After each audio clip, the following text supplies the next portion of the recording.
Hi, Trekkers, and welcome back. Thank you for all of you who have been supporting the page, even when we've not been putting new product out there. But we're back. And today, we're back to visit with an old friend, to check out a new game, and to find out how things are happening now in Peoria, Illinois, in the world of competitive and professional pinball. This is Pinball Haven's pinball location at the Lounge at Landmark Recreational Center. We'll see. So before we go exploring the games that we have, I wanted to show you this feature here at the Pinball Haven in Peoria over here at the Lounge. And that is how they're lighting up their banners. And look at what that does to the side of Bond. Look at the way that pops. It's just cool. Always neat to see how creative some of our operators get. Okay, let's take a look at the games that we have here. We've got a Deadpool, good looking Star Wars, a Jaws Premium, Attack from Mars with the Brian Eddy replacement back glass, looks cool. We've got a John Wick. Oh, and here's one of the games we're going to spend a lot of time on today, and that is a brand new King Kong Premium. But I've been told there's more pinball this way. As promised, we are in the room with more pinball. We can see the leaderboard, but we can also see that they have Aerosmith. This is where we start loving the lineup, when you start seeing the diversity, having a Cyclone, and then an Infinity Quest, Avengers, the new remastered Metallica, Iron Maiden, but also a No Fear. Now look at that custom Translite for a NASCAR.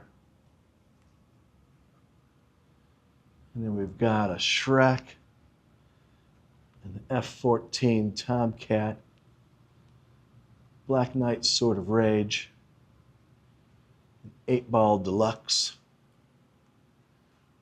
And we wrap it on up with a Williams Grand Prix. Hey, CJ. Hey, Glenn. How are you? Good. Good to see you again, man. Great to see you and have you back in Peoria area. We're glad to be here. Plus, it's exciting to get back with a guy who has been with Tilt Trek from the get-go. You were in our pilot. I was. The pilot that was not supposed to be on the internet. Never going to make it on the internet, but right. it made it to the internet. It somehow Everything did. does. And but then you've also done some tech work with us. We've been out to see some of your other locations, but this place is kind of uniquely different for you. What makes this one so different? It is. Here in Peoria, we've kind of gone on our own here. We moved over here from downtown about a year ago, and I'm now partnered up with Landmark, and we are Pinball Haven Peoria here. Pinball Haven Peoria. Yes, sir. Any tournaments?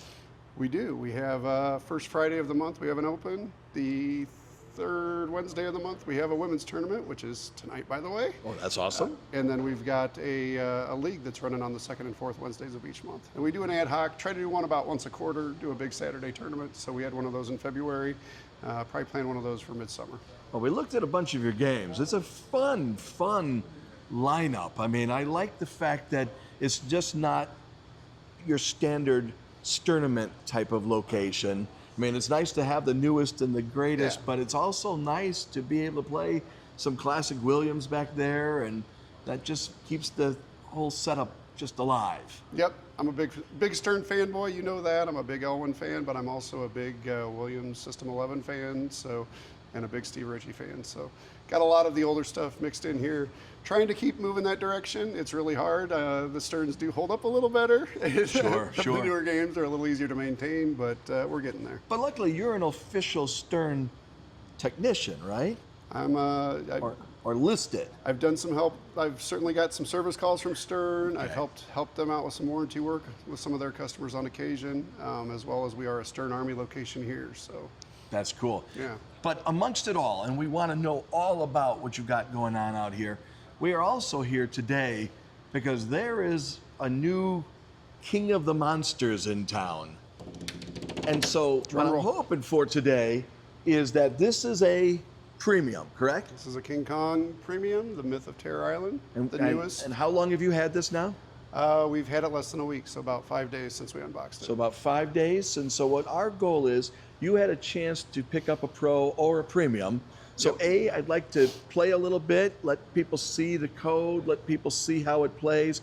But we really would also like to hear your thoughts of when it came time to buying a game. Yep. Do we buy a pro or a premium? Yep. But for right now, Ready to start? let's go ahead and take a look at King Kong.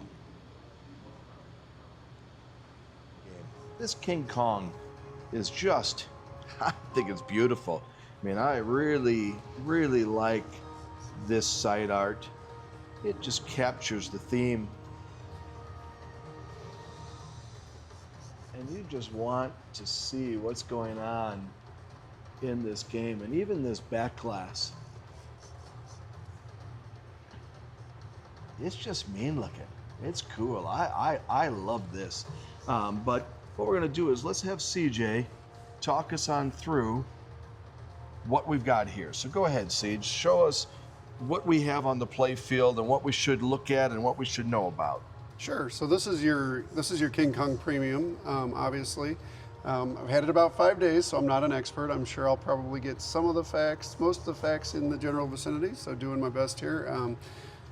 You'll notice when you plunge here, it can come up and across. There's skill shots to the spider area here.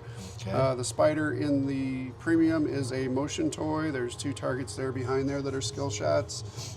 This does, bounce around and jump a little bit when you get to it on the Premium. There's also skill shots through the outlanes here on the left.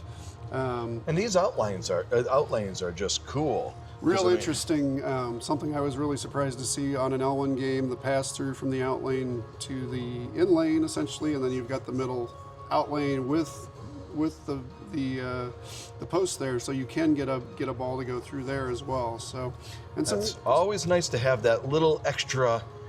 I think I can save that by using my leap of faith by bouncing that off of there. And your skill shots have really, you've got a path going straight down and out, you've got a path going around and through, and then you've got a path going down and through. So you've got 3 different skill shots right there that I'm aware of too. That's very cool. All right. Super cool. There's a diverter right here behind this upper flipper.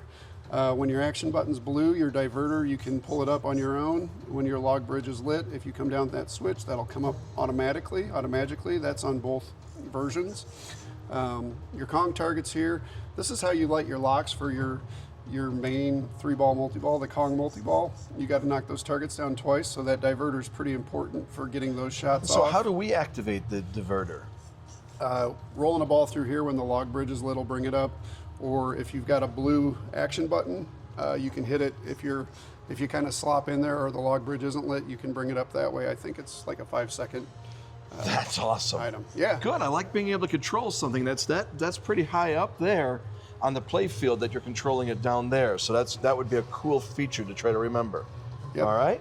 So the gong here is your mode shot. Start your mode, qualify your mode and start your mode all through this shot here. That's the same on both the Pro and the Premium as far as the shot goes. The Premium's got the bash toy where the first time you hit it, the ball will actually kind of reject back and slap back at you, and then when it's flashing, you're ready to start your mode and the ball will pass through and go into the VUC, and you'll get your choice to start your mode there. That's awesome. That's cool. Another interesting shot, this is similar on both games. When you come up around this here, it's going to loop around and it's going to hit a little kickback and come back around and out. Okay. So the outside orbit type of deal, or? Yeah, it's an orbit that returns back to that orbit and comes right back to your upper flipper there to make your biplane shot. Gotcha. And that'll kick us up this biplane shot. So I'm going from this flipper and zipping up that ramp there. Okay. Yep. And then behind the flipper here, there's another VUC here that. So the 101, start a mode, start a multi-ball. You want to knock down your 3 Kong targets to qualify your mode, which will light So your you locks. say 3 Kong targets. I see. I'm sorry. 4. Your 4 Kong targets. Okay, that spell good. Kong. My apologies there. To light your 3 locks for your Kong multi-ball. Okay. And so you're gonna, generally speaking, you know, you want to start your mode, start your multi-ball. So you need to hit the gong to get that flashing. Knock down your Kong targets, get your 2 locks set, start your mode, hit your 3rd lock, start your multi-ball. There's also the spider 2-ball multi-ball here. Little bit more risky shot here, bouncing in and out of here if you're taking direct shots at it from the right flipper. Left flipper doesn't seem to be backhandable from the play I've had so far. So it really is a right flipper to the spider shot. And it is more of a high-risk shot, something that so far I've just been letting it happen naturally when I get it lit and then try to take it later in the game. Gotcha. But now I was also looking at this. On the Pro and the Premium, on the Pro, the Kong doesn't move, does he? I think Yeah, he's you're just a correct sculpt. there. Right, it's just a sculpt that is static. Right, and so this is really cool because I mean he was catching my attention. He's just back there waving around and stuff like that. And then your multi-ball for Kong multi-ball is the subway car, correct? Right, it's going to load in there, and then the third one, when the third one comes down the track there, he kind of pinches it with his arm. I believe that's by design so far. And then he lets it go, and it goes into the rail car, and then he does his little dance, and then the rail car dumps the balls out on the playfield, and that starts your multi-ball. Well, this is something I am very ecstatic about getting a chance to play. So I think the best thing we can do at this moment is let's go ahead and put the glass back on, and let's go ahead and play a little. Okay, well, we're going to try to start a mode and start a multi-ball, just like we talked about here in our walkthrough. So, targets. All right. So There's one set. I was going to say, so you swept the targets. Got to do one more set to get your locks lit. So he's trying to hit in these Kong drops.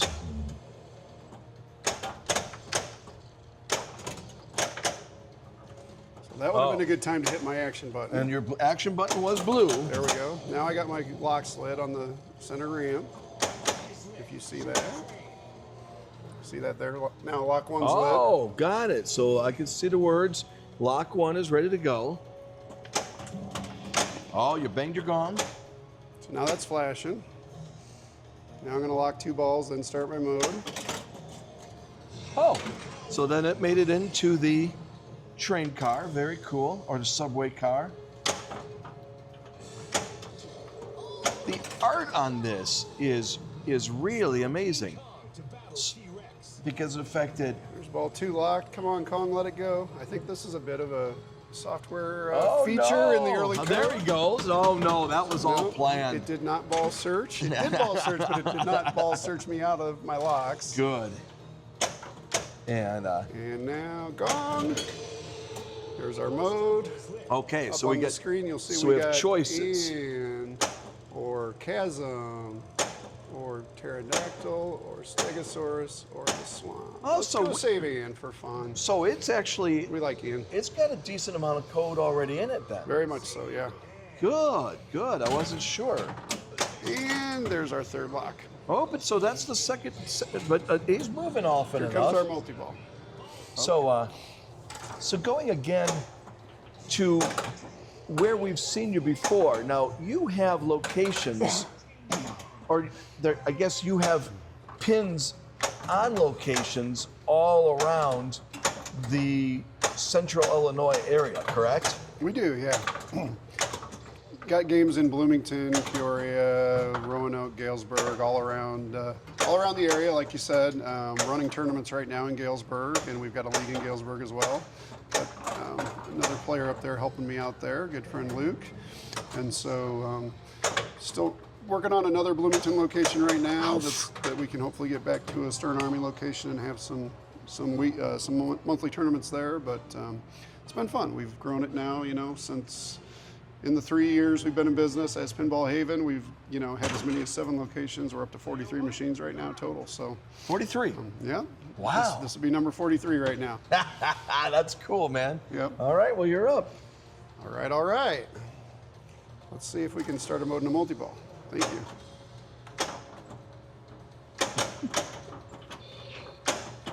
All right, so we got the spider all happy.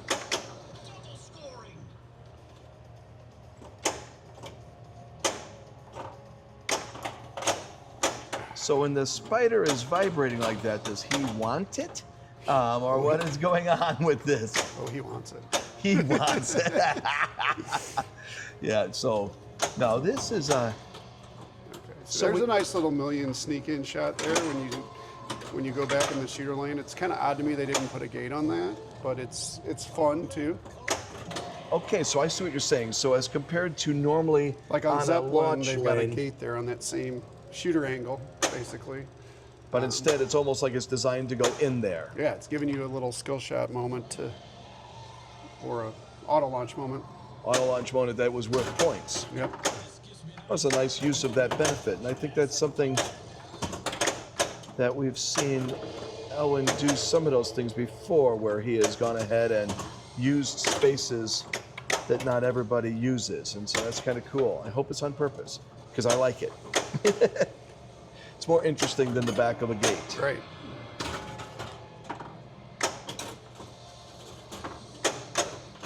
So this mode, I'm looking to get in the cave, which is behind the upper flipper.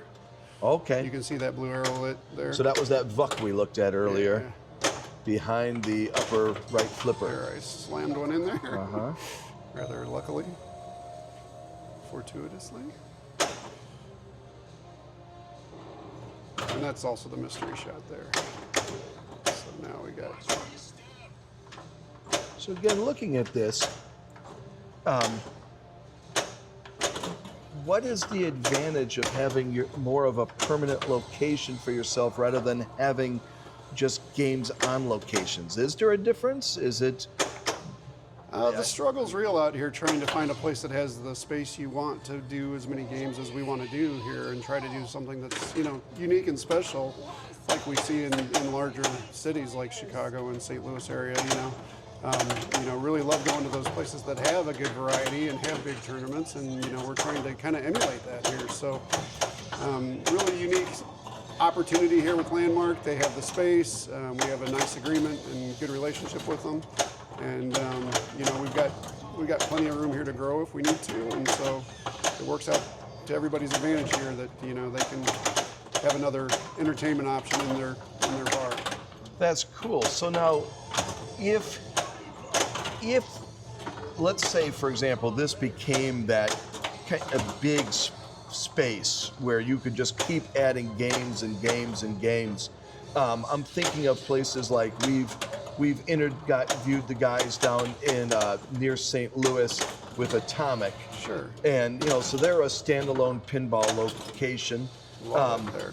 And we love the guys up there, absolutely. And but what I'm wondering is it most places are either a standalone location or they have a location or something like that. I think Tommy Skinner, he had some on in a place because he ran out of room, but then also his own standalone. Do you think having a location and other locations out there, do they cut your business or do they help your business? Well, I mean, I'm all for pinball, however we can make it work, There's, been several larger, groups in Peoria, Bloomington, putting more tables out there. So I think it helps. I think it helps get the word out. We've got a Facebook group, Central Illinois Pinball Addicts. We're very, very open there, as far as helping others out and keeping pinball the focus, So we do what we can to try to keep the community growing on all fronts, really. That's cool. So if this place ended up holding 75 of your games, you still think you'd have games in other locations? Yeah. I think I would, as long as the venues are, are receptive to it, and we have a good relationship, and everybody's happy. I mean, we're in up in Galesburg at a brewery. We've got 6 machines there. Might be adding a 7th one here for our league finals, just to make sure we got all the matches covered. So, as long as everybody's enjoying it and we've got things working out, I'm happy to provide games wherever. So in your locations, then you've got 43 games. What games are you finding to be your top earners?